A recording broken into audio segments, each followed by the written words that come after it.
ഇന്നൊരു അടിപൊളി വീഡിയോ കണ്ടാലോ? ഇത് ഞങ്ങൾ പെരുന്നാളിന് ഞങ്ങളെ വീടിൻ്റെ തൊട്ട് ബാക്കിൽ തന്നെ ആയിട്ട് പുഴയാണുള്ളത്. അപ്പോൾ അവിടെ തോണിയിട്ട് ഞാൻ കയറിയില്ല, മക്കളും ഒക്കെ പോയി ഇങ്ങനെ കുറച്ച് ദൂരം ഇങ്ങനെ കറങ്ങി വന്ന ഒരു വീഡിയോ ആണ് കേട്ടോ. ഞാനൊക്കെ ചെറുതായപ്പോൾ രാവിലെ പുഴയിലേക്ക് ഇറങ്ങിയാൽ, അതായത് ഒരു 10 മണിയൊക്കെ ആകുമ്പോൾ പുഴയ്ക്ക് ഇറങ്ങിയാൽ 12, 1 മണി 2 മണി വരെയൊക്കെ പുഴയിൽ നിന്ന് കുളിച്ച ദിവസങ്ങളുണ്ട്. ഒരുപാട് ദിവസങ്ങളുണ്ട് അങ്ങനെ. അതും വായിച്ച് വന്ന് വിളിച്ചാൽ അല്ലെങ്കിൽ ഉമ്മ വന്ന് വിളിച്ചാലൊക്കെ കയറി പോവുള്ളൂ. പുഴയിൽ കുളിക്കാനാണെങ്കിൽ ഞങ്ങൾക്ക് അടുത്ത വീട്ടിലുള്ള ആൾക്കാരൊക്കെ, കുറേ കുട്ടികൾ, ഞങ്ങളെ പ്രായത്തിലുള്ള കുറേ കുട്ടികൾ അടുത്ത വീട്ടിൽ നിന്നൊക്കെ വരും കുളിക്കാൻ. അന്ന് പക്ഷേ പുഴയ്ക്ക് ഇത്ര വീതി ഇല്ലേനു. ഇപ്പം മണ്ണൊക്കെ ഇടിഞ്ഞ് വീതി കൂടിയതാണ് കേട്ടോ. പിന്നെ അതുപോലെ മഴക്കാലമാകുമ്പോൾ സ്വാഭാവികമായിട്ടും കുറച്ച് വെള്ളം ഉണ്ടാവുമല്ലോ. പക്ഷെ മഴക്കാലം കഴിഞ്ഞ് കഴിഞ്ഞാൽ അത്ര വീതിയൊന്നും ഇല്ലാത്തൊരു പുഴയിനും. ഇപ്പോൾ ഇത് കാണുമ്പോൾ തന്നെ നീന്തി പോകാനൊക്കെ പേടിയാവും. അപ്പം ഞാൻ പുഴയിലേക്ക് ഇറങ്ങി വന്നപ്പോൾ ചെറിയ മക്കളൊന്നും ഇല്ലേനു കേട്ടോ. അവരൊന്നും ഇല്ലേനു. ഇവരൊക്കെ അവിടെ നിർത്തിയിട്ടാണ് ഞാൻ പോകുന്നത്. പക്ഷേ ഞാനിവിടെ ഉള്ളത് ഇവരെങ്ങനെയോ കണ്ടുപിടിച്ച് എൻ്റെ പിന്നാലെ ഇറങ്ങി വന്നതാണ് കേട്ടോ. അപ്പോൾ ഇവരൊന്നും തോണിയിൽ, ഈ ചെറിയ മക്കളെ തോണിയിൽ കയറ്റില്ല, കാരണം എനിക്ക് പേടിയായിട്ട് ഞാൻ കയറ്റണ്ടെന്ന് പറഞ്ഞു.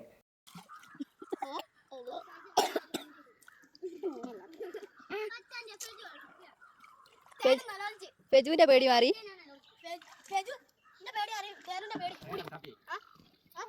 കുട്ടികൾ ബേക്കോട്ട് കയറിക്ക് എല്ലാരും. നോ കുളി. ഇത് എണീക്ക്, മേലേക്ക് കയറി ജോലി ഇറങ്ങട്ടെ. തോനപ്പുറത്തേക്ക് കൊണ്ടുപോകണ്ടോ.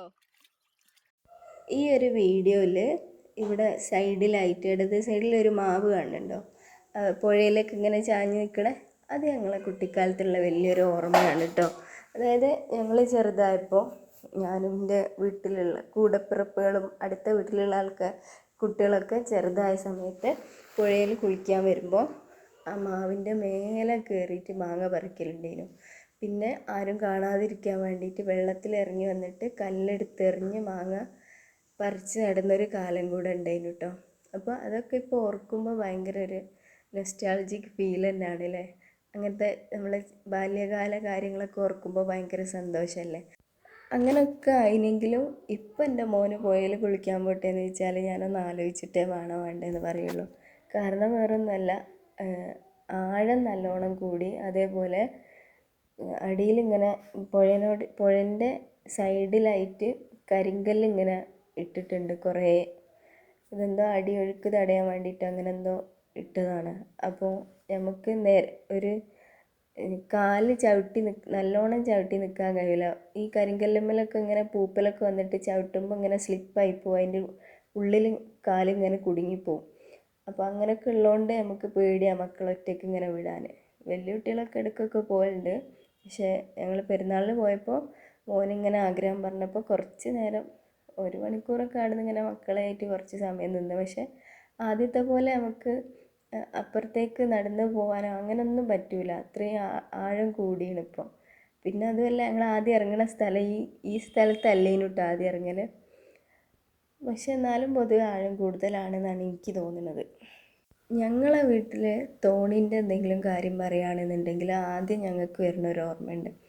ഞങ്ങളെ പുഴൻ്റെ അക്കരെയുള്ള ആചാർ, അവർ മരിച്ചു പോയിന് കുറേ കൊല്ലങ്ങൾക്ക് മുന്നേ. അപ്പോൾ അവർക്കൊരു തോണി ഉണ്ടായിരുന്നു. അപ്പോൾ അത് ഞങ്ങളെ കടവിലാണ് കെട്ടിയിടുക. എന്നിട്ട് ഞങ്ങളെ വീടിൻ്റെ അതിലെങ്ങനെയാണ് ഇവർ പാസ് ചെയ്ത് പോവുക. അപ്പോൾ ഞങ്ങളെ കടവിൻ്റെ അവിടെയാണ് കെട്ടിയിടൽ.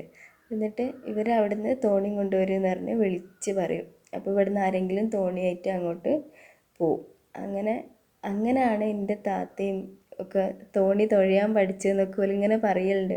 ഇപ്പോൾ പെരുന്നാളിന് പോയപ്പോൾ പോലും നമ്മൾ അങ്ങനത്തെ കഥകളൊക്കെ കുറേ പറഞ്ഞാണ്.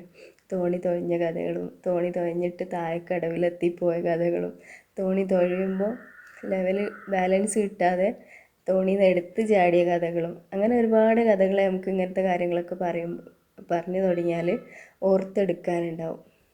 എനിക്ക് പക്ഷേ തോണിനെക്കാട്ടിലും കൂടുതൽ ഓർമ്മയുള്ളത് വലിയ വണ്ടിൻ്റെ ടയറിൻ്റെ ഉള്ളിലുള്ള ട്യൂബ് ഉണ്ടാവില്ലേ, ആ ട്യൂബിൽ ഒരു ചാക്ക് ഇങ്ങനെ വലിച്ച് കെട്ടിയിട്ട് 4 സൈഡിലും വലിച്ച് കെട്ടിയിട്ട് അതിലിങ്ങനെ പോയ ഓർമ്മകളാണ് എനിക്ക് കൂടുതലായിട്ടുള്ളത് കേട്ടോ.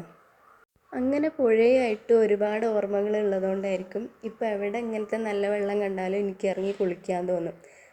കനാലുകളിലൊക്കെ ഇറങ്ങി കുളിക്കാറുണ്ട്.